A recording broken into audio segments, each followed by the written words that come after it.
मेरा नाम सीमा है। मैं 21 साल की हूँ। जब मैं छोटी थी तभी मेरे माँ बाप इस दुनिया को छोड़कर चले गए। मैं मेरे माँ बाप की इकलौती संतान थी, इसीलिए मेरे मामा ने मेरी परवरिश की जिम्मेदारी ले ली। शुरू शुरू में तो मामा मुझे बहुत प्यार करते थे और मेरी सभी ज़रूरतों का ध्यान रखते थे, लेकिन धीरे धीरे उनका प्यार कम होने लगा और मैं उनके लिए बोझ बन गई थी। मामा ने मेरा स्कूल छुड़वा दिया और मामी सारे दिन मुझसे घर के काम करवाती थी। मैं पहले तो बहुत रोती थी, लेकिन फिर मुझे इसकी आदत हो गई और मैंने रोना धोना छोड़ दिया। मैं सारा दिन चुपचाप घर का काम करती रहती। वो लोग तो मुझे नौकरानी ही समझने लगे थे, क्योंकि उनको मुफ्त की नौकरानी जो मिल गई थी। फिर एक दिन मुझे पता चला कि मामा मेरी शादी करवाने वाले हैं। मैं बहुत हैरान हो गई कि मामा मेरी शादी क्यों कराना चाहते हैं भला, और मेरी शादी होने से मामा इतना खुश क्यों हैं। मैं तो उनकी मुफ्त की नौकरानी हूँ, तो मेरी शादी से उनको क्या फ़ायदा होगा। फिर मैं चुप हो गई और सोचने लगी कि चलो मुझे इस नरक से तो छुटकारा मिलेगा। मेरी शादी हो गई और शादी वाले दिन जब मेरा पति मेरे कमरे में दाखिल हुआ तो वो नशे में धुत था। मैं खुद में सिमट गई। झटका तो मुझे जब लगा जब उसने मेरे बालों को पकड़कर मुझे मारना चाहा। मुझे कुछ समझ नहीं आ रहा था। मैं रोते हुए सोचने लगी कि मेरा गुनाह क्या है। पहले मामा के घर पर बातों के वार से मुझे जख्मी किया जाता था और दिमागी तौर पर मुझे मारा जाता था, लेकिन यह तो मुझे जिस्मानी तौर पर मुझे तकलीफ दी जा रही थी।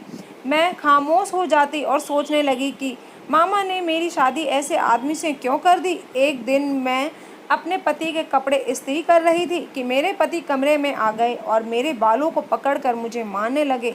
मैं दर्द से कराह रही थी, मेरे आंखों से आंसू निकल रहे थे। तभी मेरा पति बोलने लगा, ये ड्रामा मेरे सामने करने की ज़रूरत नहीं है। मैं तुम जैसी औरतों को बहुत अच्छे से जानता हूँ। मैं ये सुनकर हैरान थी कि वो मुझे औरत बोल रहे थे, लेकिन उनके बोलने का मतलब मैं समझ ना सकी और वो गुस्से में वहाँ से चला गया। मैं जब भी मारपीट की वजह पूछती तो मेरी हिम्मत जवाब दे जाती। शादी के कई साल बीत जाने पर भी मैंने उस आदमी के चेहरे पर हंसी नहीं देखी थी। मैं सोच में पड़ जाती कि ये आदमी ऐसा क्यों है भला, इसे लड़कियों से इतनी नफरत क्यों है। वो जब भी घर आता मारपीट करके पता नहीं कहाँ चला जाता। मैं आपकी किस्मत पर रोती रहती।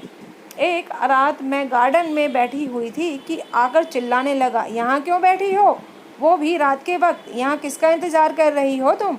मैं तुम जैसी औरतों को अच्छे से जानता हूँ और तुम गली में क्या करने गई थी। तुम जैसी औरतें ही लड़कों को अपनी अदा दिखाकर फंसा लेती हैं। मुझे उसकी ऐसी बातें सुनकर गुस्सा आने लगा। इस आदमी ने औरतों के बारे में इतनी गलतफहमियां पाल रखी हैं कि हर वक्त औरतों की बुराई, हर वक्त मुझे बुरा भला बोलना, हर वक्त मैं उसकी ऐसी सोच को देखती ही रह जाती। बोलने के बाद मुझे पकड़कर अंदर ले आया और मुझे मारने लगा। मेरे तो आंसू भी सूख गए थे रो रो कर। मुझे मार पीट कर वो वहीं सो गया और मैं अपने जख्मों पर मरहम लगाने लगी। इस शख्स को मुझे मार कर बहुत सुकून मिलता था और मैं बस यही सोचती रहती कि ये मुझसे इतनी नफरत क्यों करता है। मेरी पूरी रात यही सोचते सोचते गुजर गई। सुबह मेरी तबीयत खराब हो गई तो मुझे लगा पूरी रात जागने से हो गई होगी। मैं रोज़ की तरह अपने काम में लग गई। फिर रात को पति घर आया तो मैंने खाना उसके आगे रख दिया। पति गुस्से में बोला, मैं जब भी आता हूँ मेरे सामने खाना रख देती हो, और कोई काम नहीं है क्या।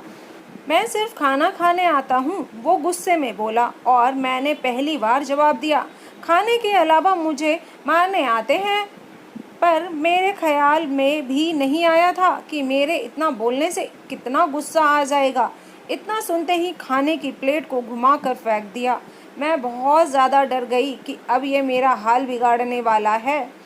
मैंने देखा मेरी तरफ गुस्से में बढ़ रहा है और मैं बेहोश होकर ज़मीन पर गिर गई। उसके बाद जब मुझे होश आया तब मैं बेड पर लेटी हुई थी और डॉक्टर मेरे पति से बात कर रहे थे। मुझे कुछ समझ नहीं आ रहा था कि क्या हुआ है। डॉक्टर मेरे पति को सलाह दे रहे थे कि इनका बहुत ध्यान रखना है, इस हालत में इनको टेंशन नहीं देनी है। मैं सवाल भरी नज़रों से अपने पति की तरफ देख रही थी कि मुझे हुआ क्या है। कि तभी डॉक्टर ने जो बोला उससे मुझे समझ आ गया। डॉक्टर कह रहे थे कि अगर टेंशन ली तो इनके साथ साथ बच्चे की जान को भी खतरा हो सकता है। मैं डॉक्टर की बात सुनकर खुश हो गई। मेरे चेहरे पर मुस्कुराहट आ गई और मैं अपने पति की तरफ देखने लगी। पहली बार मैंने अपने पति के चेहरे पर गुस्सा नहीं देखा था, लेकिन गुस्सा नहीं था तो मुस्कुराहट भी नहीं थी। बस वो डॉक्टर की बात ध्यान से सुन रहा था। थोड़ी देर बाद डॉक्टर चली गई और मेरे पति भी वहाँ से चले गए। मेरी खुशी, मुस्कुराहट सब सिमट कर रह गई। मैं अपने हाथों को ध्यान से देखने लगी कि शायद मेरे हाथों में खुशी वाली लकीर ही नहीं बनी है। मैंने अपने आंसू पोंछे और सोचने लगी कि मामा के घर में और इस घर में कितना फ़र्क है। कुछ ज़्यादा तो नहीं है। मुझे बस ये जानना था कि मामा ने मेरी शादी ऐसे इंसान से क्यों करवा दी जो औरत से इतनी नफरत करता है। ले ना पूछती भी तो किससे, मैं तो किसी को जानती भी नहीं थी। इस घर में भी बस यही इंसान है, ना तो माँ है, ना ही बाप और ना ही कोई भाई और बहन है। बस यही जालिम इंसान है। थोड़ी देर सोचने के बाद मैं फिर खुश हो गई कि कोई तो होगा मेरा अपना जो आने वाला है। फिर मैं खुश हो गई, वहीं लेटे लेटे सो गई। जब सुबह आँख खुली तो पति घर नहीं थे। मैं उठी और फ्रेश होने चली गई। अभी मैं नाश्ता ही करने जा रही थी कि सीता आ गई। मैं बहुत हैरान हो गई क्योंकि पहली बार कोई औरत उस घर में आई थी। उसने मुझे बताया कि मैं पास के घर में रहती हूँ और फिर अजीब सी बात कह गई, बहन अपने पति को अपने काबू में रखो। वो कहकर चली गई और मैं हैरानी से उसको जाता हुआ देख रही थी कि मेरे पति ने ऐसा क्या कर दिया कि मैं उसको काबू में रखूं। बहुत दिन हो गए थे मेरे पति ने मुझ पर हाथ नहीं उठाया था। वो भी गुमसुम सा रहता था। लेकिन मेरी हैरानगी ज़्यादा दिन नहीं टिकी। अगले दिन उसने मुझे थप्पड़ मार दिया। मैं कर भी क्या सकती थी। बिना वजह मुझ पर गुस्सा करना, शक करना उसको आनंद देता था। मैं उसके साथ इतने दिन गुजारने के बाद भी ये ना जान सकी कि वो चाहता क्या है, उसके दिमाग में क्या चल रहा है, उसको औरतों से इतनी नफरत क्यों है। एक दिन मैं गार्डन में टहल रही थी। अभी तक पति घर नहीं आए थे। मुझे नींद आने लगी तो मैं कमरे में चली गई, लेकिन उसके आने से पहले सो भी नहीं सकती थी।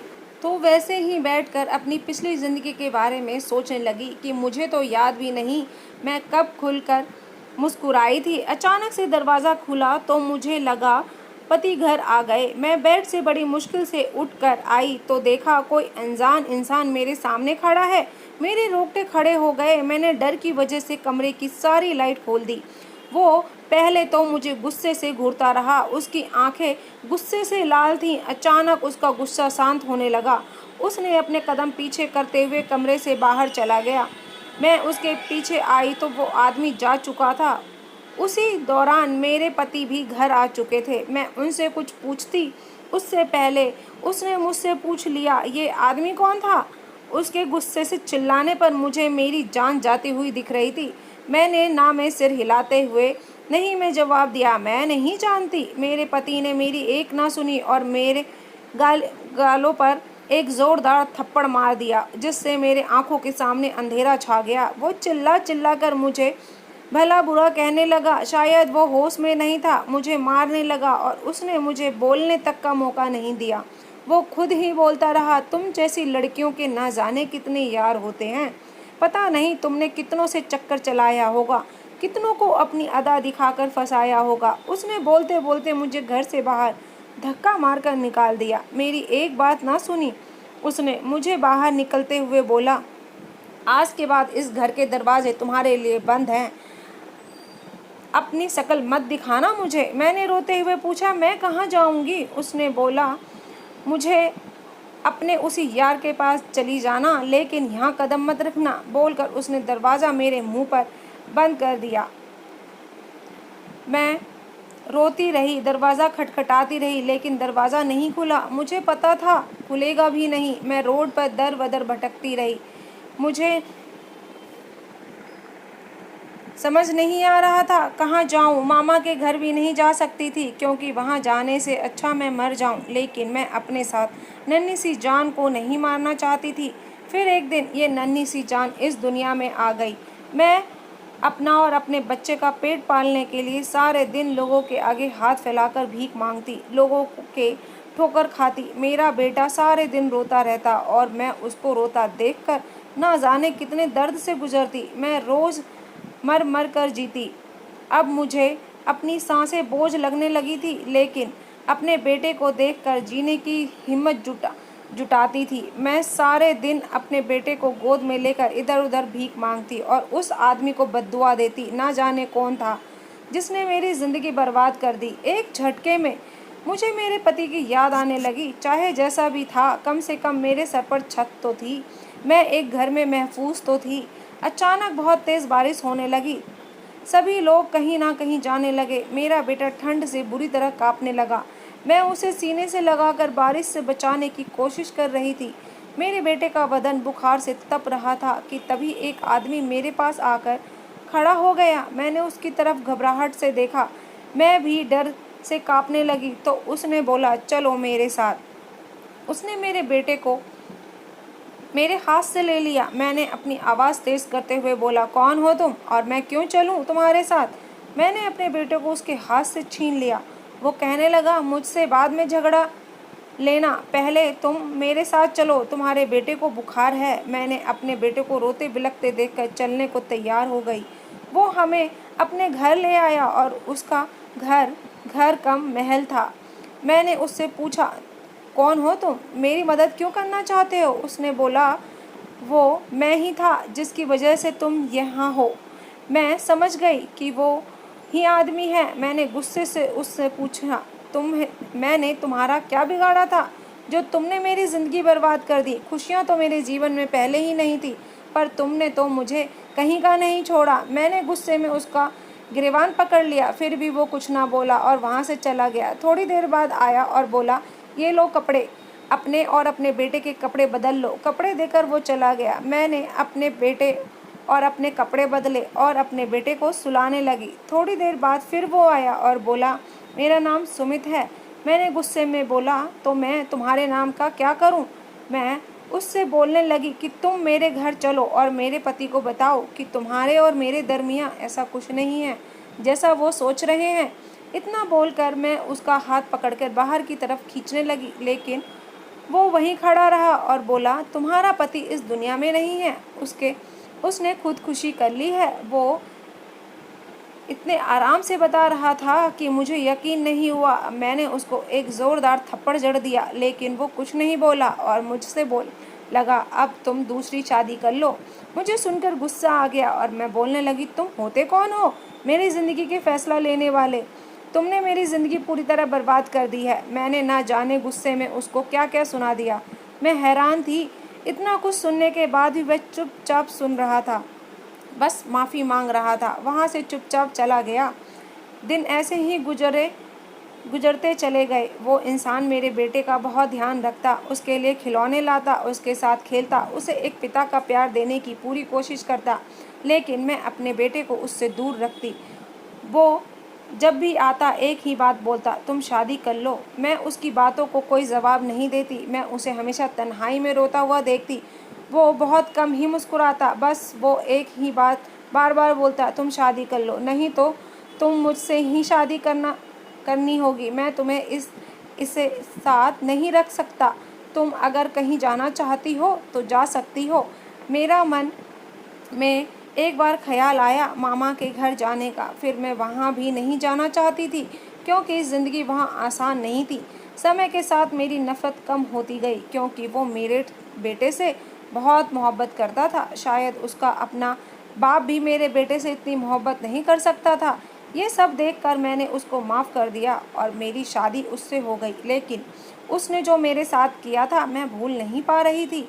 मैं उससे हमेशा पूछती कि तुमने मेरे साथ ऐसा क्यों किया।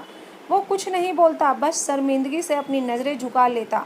एक दिन अचानक मैं सीढ़ियों से गिर गई। मुझे बहुत चोट आई। उसने मेरा और मेरे बेटे का बहुत ध्यान रखा, पूरी पूरी रात जागकर मेरी सेवा करता। एक दिन मेरी आंखों में मेरी लाचारी देखकर उसने मुझे पूरी सच्चाई बताई। उसने बताया कि तुम्हारे पति ने तुम्हें तुम्हारे मामा से खरीदा था। मेरे पति को लड़कियों से नफरत थी क्योंकि उसे किसी लड़की ने धोखा दिया था।